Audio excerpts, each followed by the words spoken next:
You believe that Ashton Jeanty is more of a candidate for the Heisman than Travis.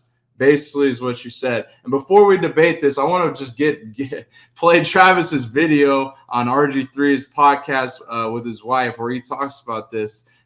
Him and Ashton Jeanty and Heisman contention. Take a listen here. Right, and I want you to know that I don't want y'all to shy away from speaking that stuff into existence. I don't think that you can't win it. I definitely think you can win it. I know I can win it, but Robert I don't know. Couldn't win it either. I don't know who was there. I mean, y'all see Ashton Jeanty, but it's not like we haven't seen a running back that's good. All right. We haven't seen a player that plays both ways, and I'm gonna keep saying that. It's like he have 95 carries. Yeah. For 1,000 yards. Yeah. If I had 95 catches, how much yards you think I have?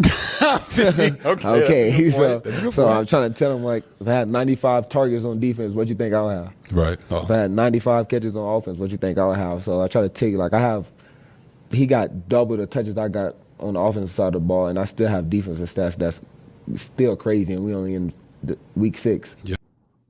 Coach, what is your response to this? Shut up.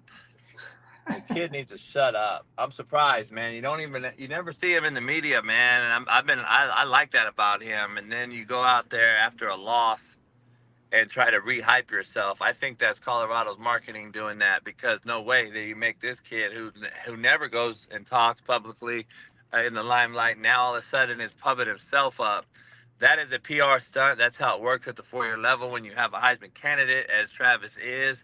Now I got to get back in limelight, so I go on these shows and all this old stuff.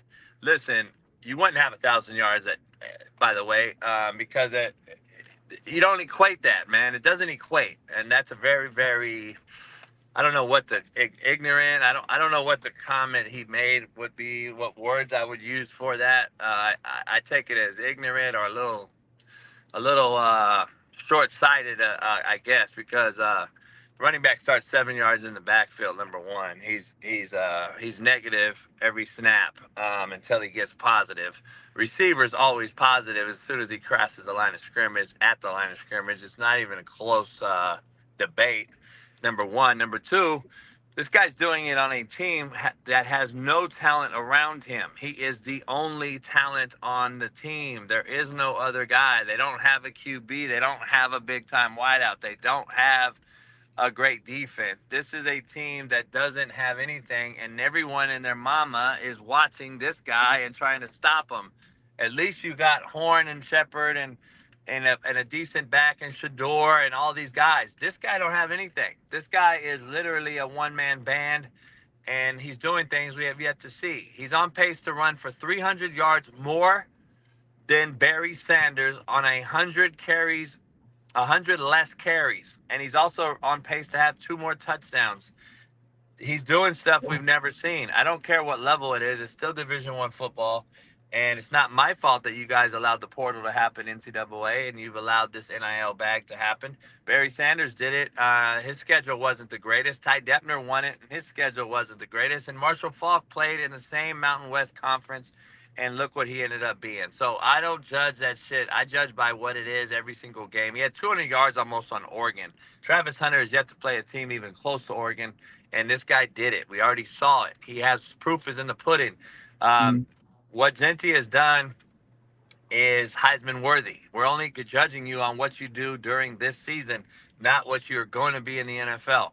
Jeanty, in my opinion, is hands down the odds-on favorite, not only from a betting standpoint, which he is, but just the eyeball, the personnel guy that I am. He is the best player in football, and he's making his team win. He's willing his team to win.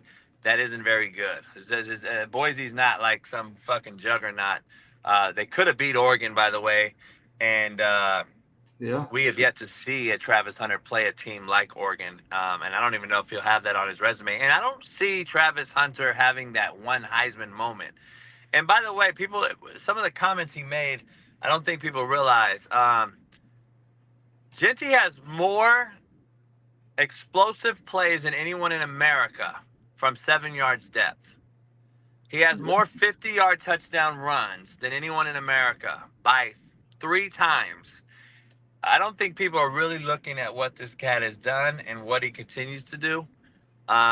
So people need to start looking at him and saying, damn, what's really around him? What's his talent base around him?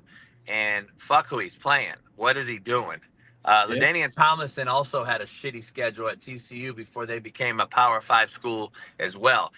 Everyone looks at it now and says, oh, he's not Power 5. Power 5 never existed, by the way, when Barry Sanders, LaDainian Tomlinson, and Eric Dickerson and Marshall Falk and all these guys played. It was all D1. That is So just true. because you guys changed the rules, don't look at it that way. People look at the schedule thing and they put way too much stock in it. He's doing it every single week against whoever they play, and Oregon is included, who just beat fucking Ohio State. That's a hell of a point. I agree with you. If he sustains this, if he can sustain this play, I 100% agree with you. The only issue I see is if he has let's say they take on UNLV next. He plays down to. I mean, I don't know. UNLV is going to be interesting with them. I think that's going to be a very interesting game to watch. Here's the problem, though. See, people don't realize how great he is. He'll have 100 yards against UNLV or so, and let's just say he has 100 yards, and everybody will say, oh, he's done, 100 yards. People don't realize how hard it is to run for fucking 100 yards because everyone's used to him running for 200 yards. He ran for 200 on Oregon. So when he finally has a game of 100 yards because they load the box and 9 in the box, and Boise don't have a quarterback or a wide receiver to fucking throw the ball and light in the box, everyone's going to say, oh, he's out of the Heisman. And I'm going to look at it like, you guys are fucking crazy. This guy What would is you doing say? it. Sorry, what would you say if he had like 12 carries for like 56 yards? What would you say? They didn't give him the ball enough. I don't Or see like, what happened. you know, I mean, Yeah.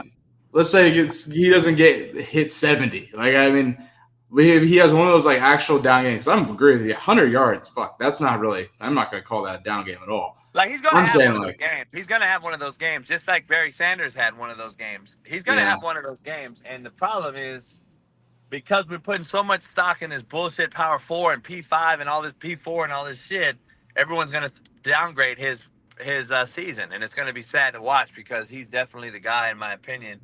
And then he'll turn around and have a 300-yard game the next week, I'm sure of it. And then everyone's, you know what I mean? It's going to be one of those things. He had that one game that he only had 100 yards. I think that just tells you how great he really is and how great this season really is with this kid.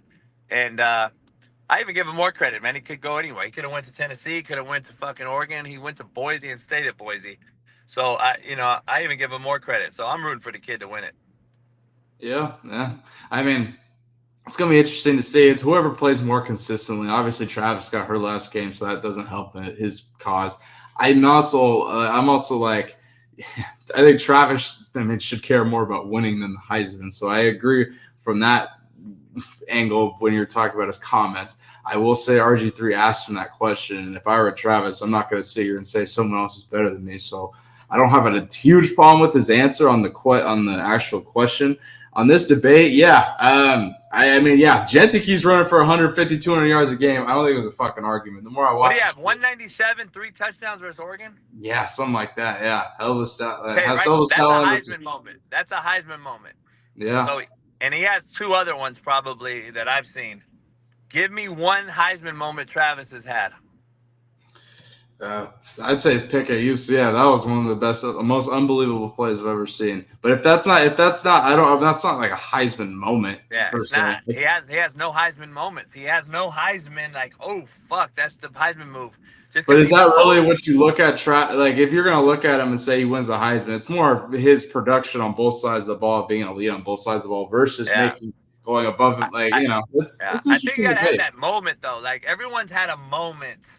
Even when Jason White's sorry ass won it at Oklahoma, he had the moment against Texas, and he had the moment against Oklahoma State where he opened it up and had 2 great ridiculous games, 500 and 400 something yards, and that was his moment. Travis don't have that moment, and he doesn't play.